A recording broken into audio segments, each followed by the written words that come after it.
Have y'all seen this interview which claims to be the truth about the gospel industry? Well, they ain't lie. Let's get into it.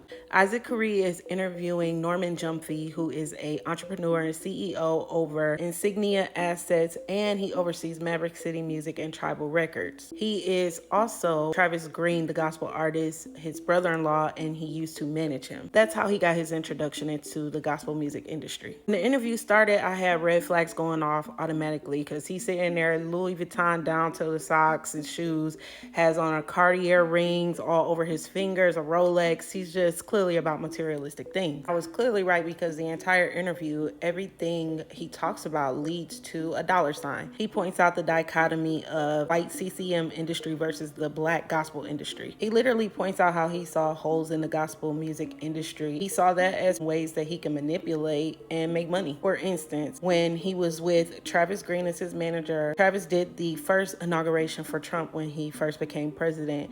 And when he got the call to do that gig, he told Travis Green that, look, man, the black church is the most forgiving thing, whatever that means. So basically, do the gig and they'll forgive you later. And Travis agreed to it. So he's a part of the manipulation tactic too. Hate to say that. Another example is when he got with Maverick City and he saw that they weren't winning Grammys. So he brought Kirk Franklin on board to do an album and a tour with them in order to solve their Grammy problem. Or while he sits there and dogs gospel music and talk about they're doing too many runs and they're over singing the songs and nobody wants to listen to their music, and then capitalizes on Kirk Franklin, the biggest gospel artist, and uses him for Grammys. It's all a money-making opportunity for him. He literally said he wanted his company to be inevitable, where all gospel artists and Christian artists had to come through his company in order to make it. He's cornering the market. The most alarming part of this interview, as someone coming from a worship leading background, was that he never not one time talked about wanting to work in this industry or do this work